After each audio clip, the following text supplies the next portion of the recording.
Okay, so I got ChatGPT to write, I don't know, this story that was to me crazy and completely not what I expected from ChatGPT. It kind of blew me away. And I'm going to share this with you. I'm even going to share the prompt, and I'm going to share some lessons for copywriters. Like there's so much good stuff here.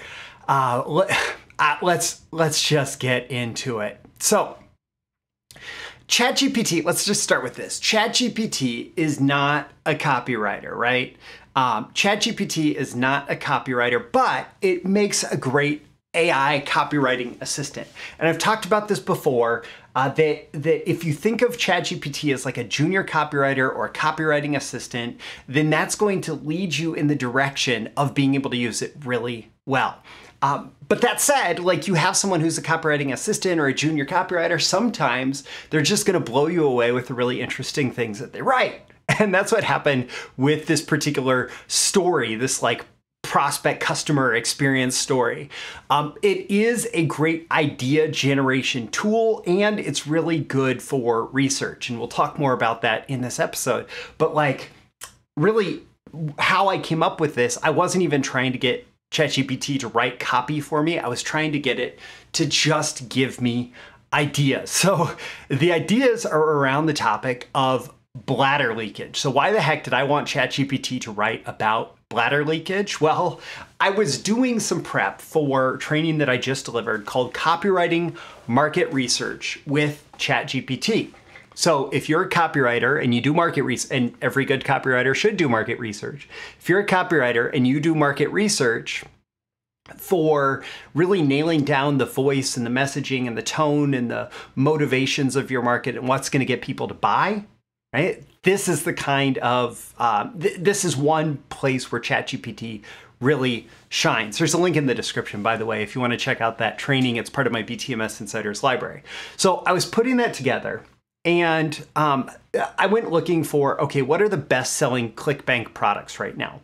Because I know that, not everybody in my audience is into affiliate marketing, but that's one place where you might be exploring different markets and you might be trying to nail down a message for an audience that you don't know as well. Or if you're a copywriter, heck, ClickBank marketers often hire direct response copywriters to do their work. And so, so I just thought that would be a good place to go to find inspiration for different offers that I might want to do some research around. And I liked it, number one, because it's an emotionally compelling market, but it's also a market that I don't know at all. I've never written for. And so doing kind of raw, rough market research would be appropriate for this particular topic. And I was just trying to get a sense of what the prospect experience was. So somebody has an experience of bladder leakage. What is that like? Well, here's the crazy story that I got out of ChatGPT. Like I said, I completely did not expect ChatGPT to hit like this, but it did. So first I'm going to actually just read the story. I know, I'm reading to you on an episode, but I'm going to read the story to you, and then I'm going to share with you the exact prompt that I used to get this story. And then we'll just talk more about how to use ChatGPT for copywriting. So, story here.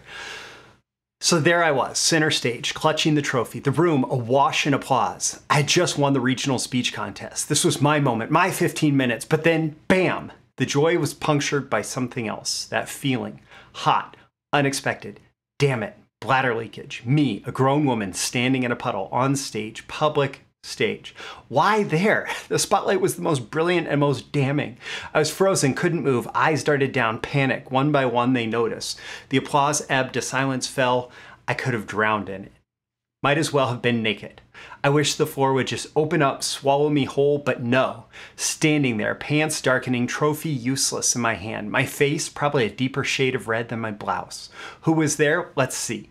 Judges, competitors, attendees, the mayor even. Everyone who's everyone in the town. Anyone who could witness my embarrassment. No amount of congratulations could blot out that image. And then there was Kate, bless her. Eyes full of empathy, rushing to shield me with her coat. Can always count on her, but it didn't change what happened. It only made it real. Why today of all the days? I'd been fine this morning, or thought I was. Was it the excitement, the nerves? Maybe, probably. Stress does funny things, but it's not like I'd never been on stage before. I've had nerves, excitement, but never this, never leakage.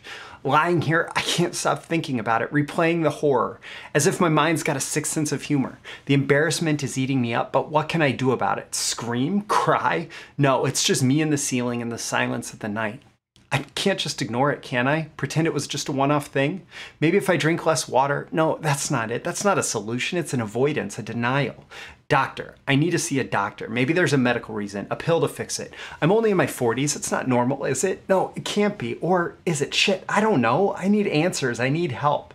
This was my moment, my victory, stolen by my own body.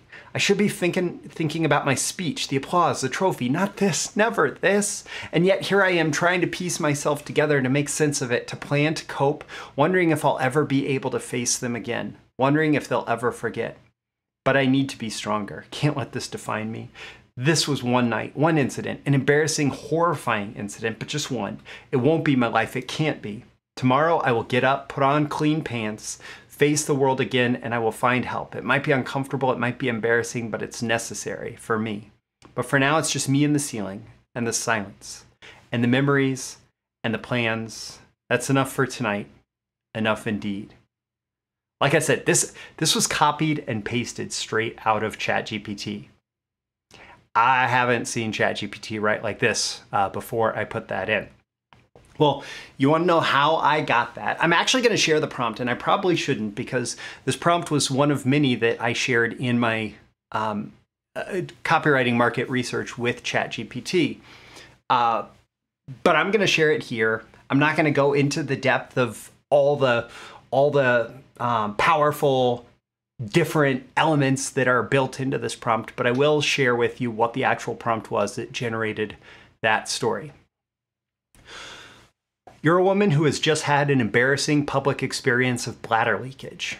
You're lying in bed later that night, thinking about the specific scenario. Include as many details as possible. What happened, where you were, who else was there, and might have noticed, wondering why and how it might have happened. Share up to about 1,000 words of inner monologue.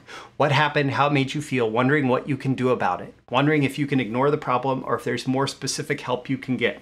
The language should be candid, clear, conversational, choppy, and direct. You don't need an intro or context in the introduction. Just get right into it. Don't hold back your frustrations and agitations, fears, and embarrassments. So that's the prompt that I use.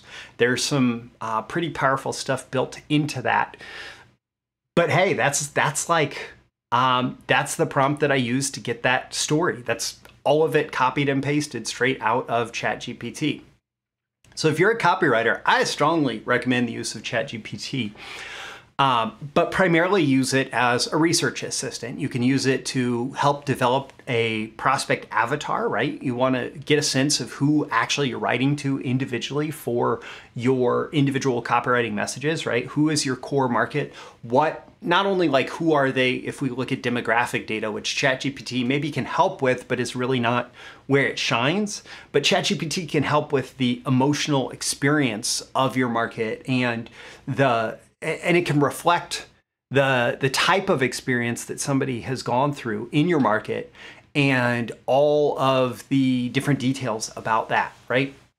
And so if you're really trying to flesh out who your prospect avatar is and you want to get a really clear sense of who you're writing to, well, it's a great tool for that. And in general, understanding your market at that level, how people are thinking, right? Their psychographics, what they believe, what they think, how they perceive the world, all of that stuff is built into the large language model that is ChatGPT because it just takes all our language and it mashes it up and it reflects it back to us.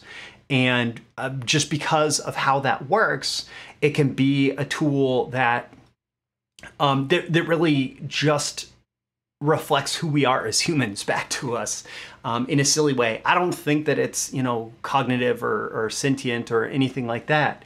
But I do think that by reflecting our language back to us, it can give us a really good sense of how we think and perceive and understand and experience the world.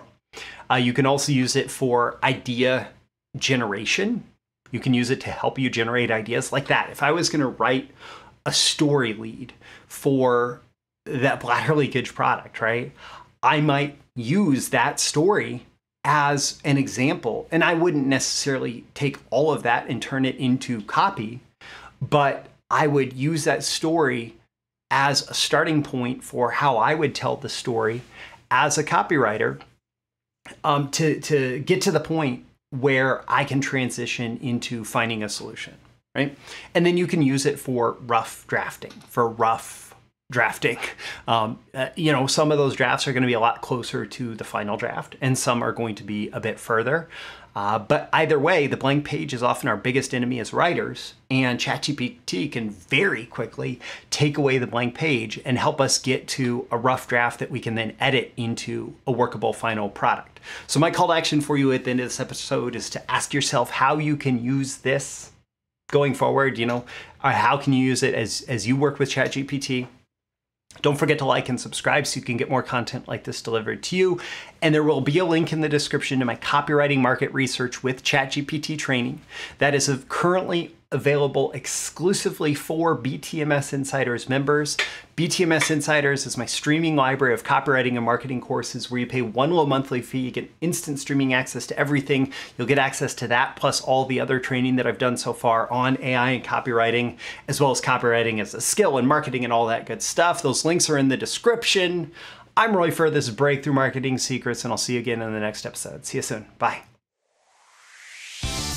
Thank you once again for tuning in to this daily episode of Breakthrough Marketing Secrets. Remember, check out the links with this episode for even more value. Now make sure you like, comment, share, subscribe, and engage in every way you can to keep this show going and growing and delivering daily value to you. I'll catch you soon for your next big breakthrough.